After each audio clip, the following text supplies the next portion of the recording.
Olá, bem-vindas e bem-vindos ao Compacto Podcast, um resumo de notícias, novidades e acontecimentos sobre sustentabilidade. Hoje a gente vai falar sobre projeto da IP Imaflora e SOS Mata Atlântica, que vão investir mais de 2 milhões em restauração de área de preservação. O Brasil registra recorde histórico na produção de combustíveis fósseis no mês de julho. Crise climática tornou fogo em Portugal e Espanha 40 vezes mais provável. E desperdício de alimentos gera emissão de metano, conecta crises globais e precisa ser medido e monitorado. Eu sou a Graziela Brum, fundadora e consultora da Compacto, uma consultoria de comunicação para empresas e organizações com foco em projetos de sustentabilidade e impacto positivo.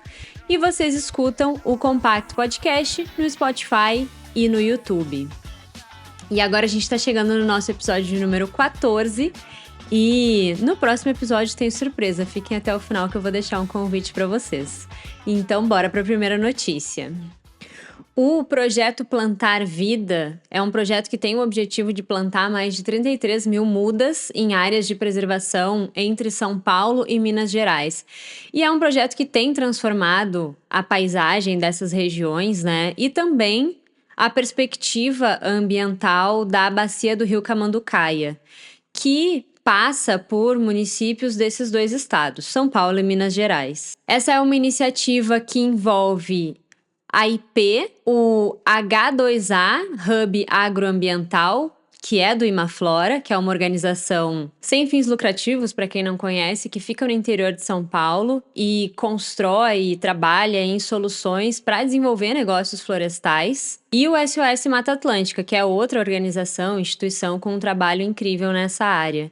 E o objetivo, além de recuperar essas áreas de preservação permanente, que a gente já falou, também é fortalecer a resiliência hídrica dessa região. De 2021 para cá, que foi quando o projeto começou, ele já conseguiu firmar contratos para restaurar 36 hectares.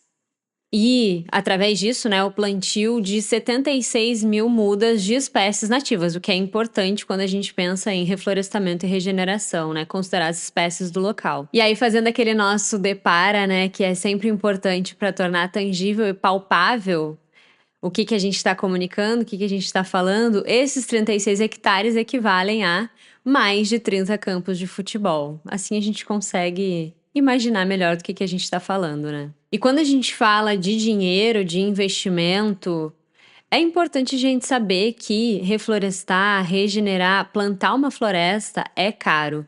E os investimentos que aconteceram entre 2021 e 2024 foram de 2,5 milhões de reais e que foram direcionados para estudos, visitas técnicas e o primeiro ano de plantio também. Então, teve um pouco de mão na massa ali, além de preparar esse terreno, digamos assim.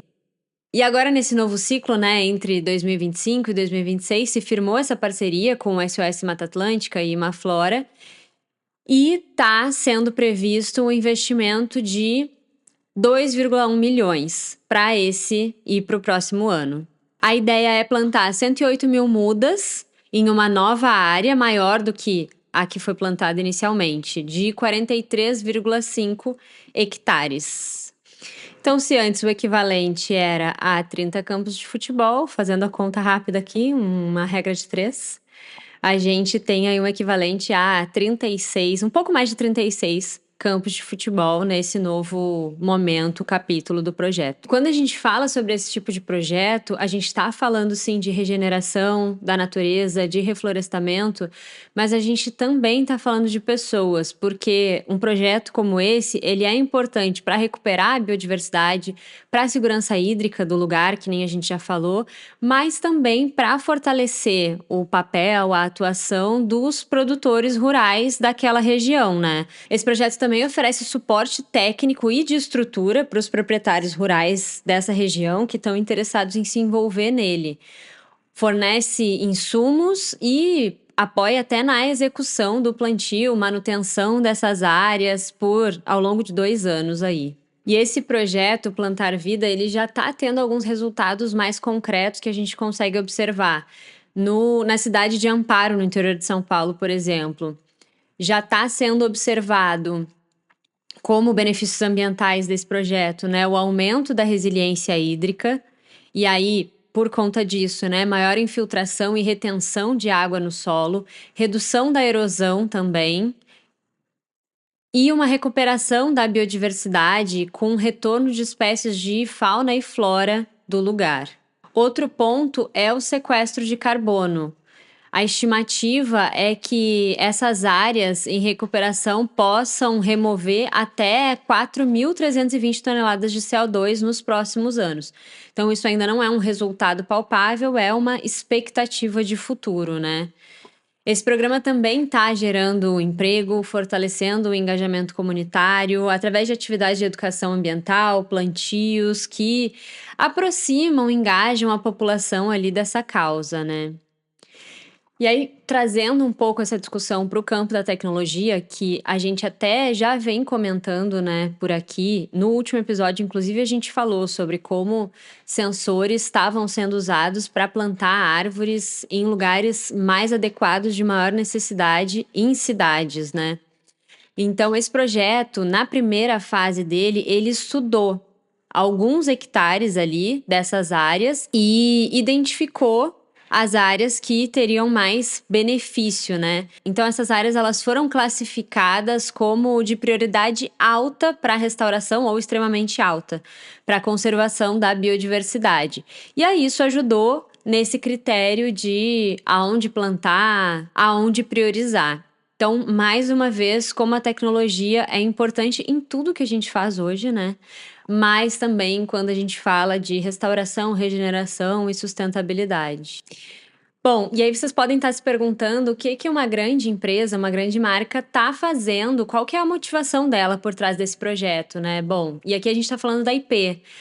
A IP não existe sem a água. A água é um insumo fundamental, uma matéria-prima essencial para os processos industriais dessa empresa.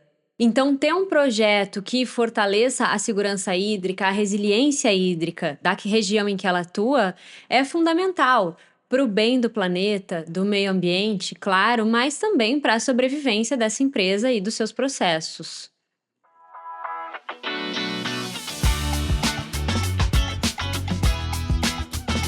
E indo para a nossa próxima notícia, acredite se quiser, Brasil registra recorde histórico na produção de combustíveis fósseis no mês de julho de 2025. A gente vem falando aqui, né, repetidamente sobre como o Brasil tem potencial de ser líder em economia verde, em energias renováveis, mas não é o que a gente está vendo acontecer. E esse crescimento está impulsionando a América Latina como a região petrolífera que mais se expande no mundo em meio a um momento de emergência, crise climática. A Agência Nacional do Petróleo comunicou que o Brasil ultrapassou pela primeira vez a barreira dos 5 milhões de barris equivalentes de petróleo produzidos por dia, alcançando 5,61 milhões de barris equivalentes de petróleo por dia. E isso representou um crescimento de 22,5% em relação a julho do ano passado e 5,4% em relação ao mês anterior, ao mês de junho desse ano. A produção, isso de petróleo, né? E a produção de gás natural chegou a 190,9 milhões de metros cúbicos diários. Bom, isso não significa muita coisa para a maioria de nós, eu imagino, né?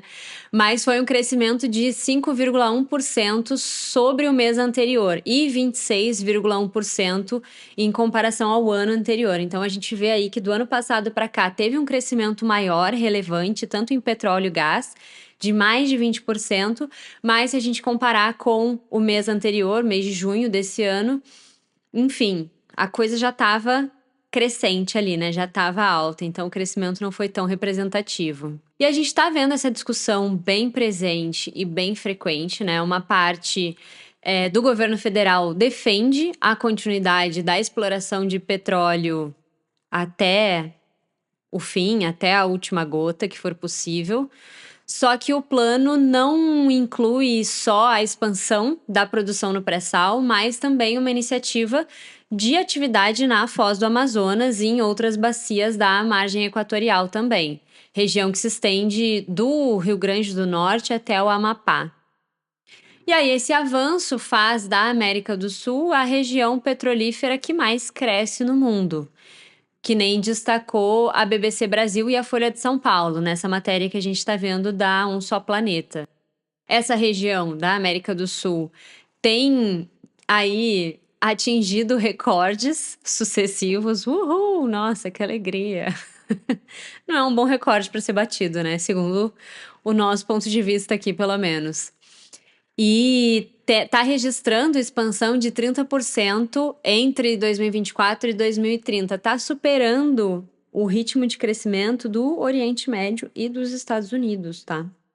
E aí a Magda Chambriard, que é presidente da Petrobras, reforçou recentemente em entrevista que a empresa, a estatal, não pretende substituir combustíveis fósseis por fontes renováveis, mas ampliar a oferta de energia. O que ela está querendo dizer aqui, né? Não é fazer uma transição e abandonar os combustíveis fósseis, mas sim colocar também ali na sua cartela energias renováveis. E isso pode ser um pouco polêmico, essa afirmação, porque a gente vê a Petrobras com um discurso e um slogan bem forte de transição energética justa, né? Nas suas campanhas, comunicações. Então, um terreno aí um tanto complexo e pantanoso, digamos assim, de se entrar.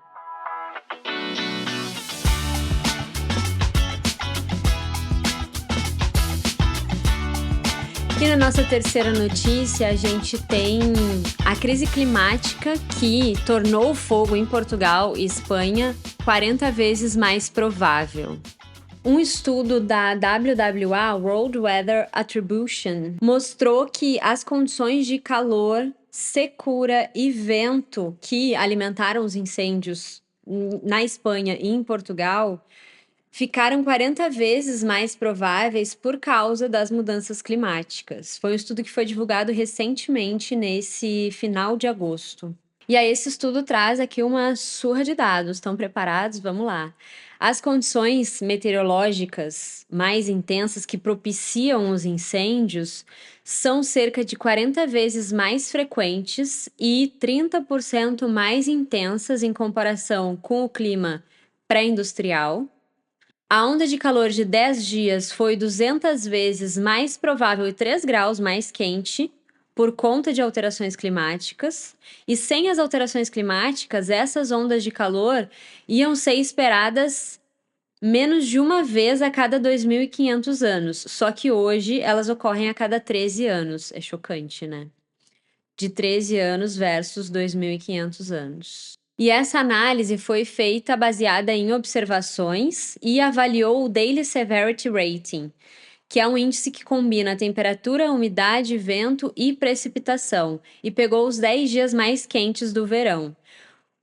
O resultado é que o clima de fogo, que permite esse espalhamento mais rápido, né, intenso dos incêndios, é hoje muito mais comum do que no período pré-industrial. E aí, beleza, por que isso é importante, né? Bom, questões óbvias, né? 8 pessoas morreram nesses incêndios e muitas, dezenas de milhares foram forçadas a deixar suas casas. A fumaça levou uma qualidade de ar mais perigosa, né, para a Espanha e para Portugal, e foi até França e Reino Unido também essa fumaça. Segundo os pesquisadores, essas condições meteorológicas mais favoráveis para o fogo vão continuar a ficar cada vez mais intensas em toda a Europa, até o momento em que essas temperaturas globais sejam interrompidas e diminuídas por conta de uma transição completa dos combustíveis fósseis para as energias renováveis. A gente acabou de falar isso na última matéria, né? E esses incêndios que começaram no final de julho, eles tinham ali como cenário, né, temperaturas acima de 40 graus, ventos fortes, e isso faz com que a temperatura e o vento alastre mais fácil, né, mais rapidamente esses incêndios. Na Espanha, mais de 380 mil hectares queimaram, quase 5 vezes a média anual. E em Portugal, mais de 260 mil hectares foram perdidos, que é 3% da massa terrestre de Portugal e perto de 3 vezes a sua média anual. A área que queimou nesses dois países representa uma média de 2/3 do total queimado na Europa e ultrapassou 1 milhão de hectares em agosto pela primeira vez desde que os registros começaram em 2006, há quase 20 anos atrás. Na primeira quinzena do mês de agosto, dia 13 de agosto, a Espanha fez o primeiro pedido histórico de reforços ao mecanismo de proteção civil da União Europeia. E nesse mesmo período, Grécia, Bulgária, Albânia e Montenegro também pediram ajuda. Alguns trechos do caminho de Santiago de Compostela também foram fechados. A gente já falou aqui, né? Deixa eu achar o número do episódio sobre como o turismo também estava sendo afetado, até com o fechamento da Torre Eiffel e outros pontos turísticos na Grécia também, por conta do calor extremo. Aqui, episódio de número 6. A gente fala mais sobre isso. A gente fala sobre o fechamento da Torre Eiffel em alguns períodos por conta do calor extremo e até a Acrópole na Grécia. É muito engraçado isso, né? Porque quando eu comecei a fazer esse podcast, eu tinha a impressão, a expectativa de que eu finalmente ia ter uma memória assim inabalável, que eu ia lembrar de tudo, eu ia reter muitas informações e elas iam estar sempre na ponta da minha língua, afinal, prática, né? Mas, gente, é impossível. Eu não sei se é por conta do fato da gente consumir muita informação atualmente, né? O dia inteiro, mas não tem como lembrar de tudo. Frustrante. Gostaria de ter uma memória melhor. Aliás, falar sobre isso me lembrou uma história de que uma vez eu vi um dado, mas ó, sempre que eu não tiver certeza de alguma coisa, eu vou sinalizar isso, tá? De novo, já comentei isso aqui, faz muito tempo que eu ouvi isso, então eu nem vou conseguir achar aonde eu vi, enfim, a informação correta. Então, sempre que eu estiver falando algo meio por cima, eu vou sinalizar aqui. E esse é um dos casos. Tinha uma história, eu já vi uma história de que, enfim, até determinado tempo, o ser humano, ele consumia o equivalente a 1 ou 2 folhas de informação do New York Times ao longo da vida toda. Era um papo assim. Hoje, né, a gente sabe que o cenário é bem diferente. Então, de novo, aqui, ó, tô falando com base.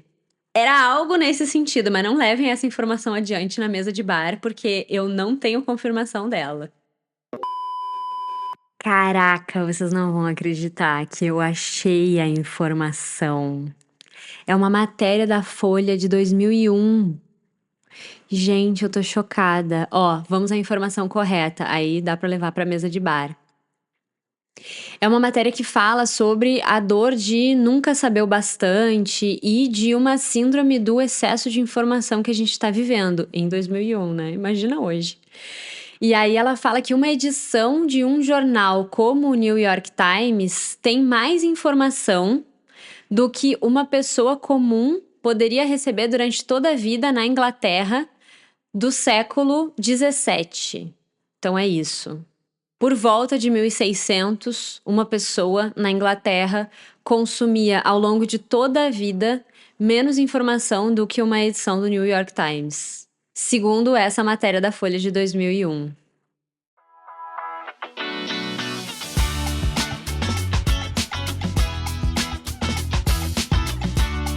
Indo para nossa última notícia, a gente vai falar sobre desperdício de alimento e o que isso tem a ver com a crise climática. A FAO, que é uma das agências da ONU com foco em alimentação e agricultura, trouxe dados que mostram que 13,2% de tudo que sai do campo se perde logo depois da colheita. 46 milhões de toneladas de alimento, que representa quase 1/3 de tudo que o Brasil produz, desaparece ao longo da cadeia e acaba no lixo.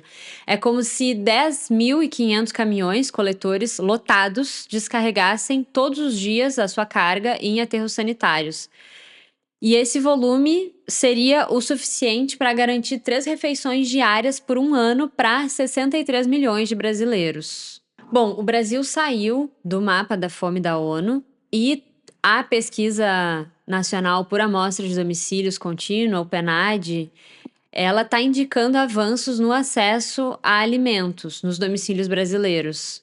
Ainda assim, entre 2022 e 2024, eram 28,5 milhões de brasileiros vivendo em domicílios com insegurança alimentar moderada ou grave, que são situações em que a quantidade e a regularidade das refeições ficam comprometidas. E quando a gente fala de mundo, vem aquele dado que a gente já falou no início da matéria, né? Que 13,2% de tudo que sai do campo se perde logo depois da colheita. E a região da América Latina e Caribe representa 20% dessas perdas globais. E aí, quando a gente está falando sobre esse assunto de desperdício de alimentos, claro que a gente tem que falar sobre o social e países, por exemplo, no mapa da fome, como a gente acabou de falar, mas isso também tem um impacto ambiental que talvez não seja tão conhecido e menos óbvio para as pessoas. Essa perda de alimentos também acaba pesando no clima, porque de 8 a 10% das emissões globais de gases de efeito estufa vem desse desperdício, quase 5 vezes o impacto da aviação comercial. É bastante coisa. Cada quilo de comida que é jogado fora leva água, terra, energia e, na decomposição, libera metano, que é um gás de efeito estufa até 28 vezes mais potente que o CO2. A gente fala bastante de CO2, né? Mas o metano também entra nessa classificação de gás de efeito estufa. Aliás, a título de conhecimento, quando se fala sobre CO2e, de repente vocês já podem ter visto, né? Com um ezinho do lado ali. A gente está falando de CO2 equivalente, que é uma unidade de medida que se criou para falar de todos os gases de efeito estufa de uma forma unificada. Então, quando vocês verem CO2e, ele está falando de CO2 e dos outros gases de efeito estufa junto. Mas, voltando ao metano, segundo a ONU e a Organização para a Cooperação e Desenvolvimento Econômico, reduzir o desperdício de comida, por exemplo, pela metade, pouparia 4% das emissões agrícolas mundiais e afastaria 153 milhões de pessoas da fome também. Isso dialoga com 3 ODSs da ONU. ODS de número 2, Fome Zero, 9, Indústria, Inovação e Infraestrutura, e 12, quando a gente fala sobre consumo e produções responsáveis. Que dentro dela tem uma meta, inclusive, que é a de reduzir pela metade as perdas e o desperdício de alimentos até 2030. Para quem não tem tanta familiaridade com esse conceito de ODS, que são os Objetivos de Desenvolvimento Sustentável da ONU, no episódio número 5 a gente está falando mais sobre isso.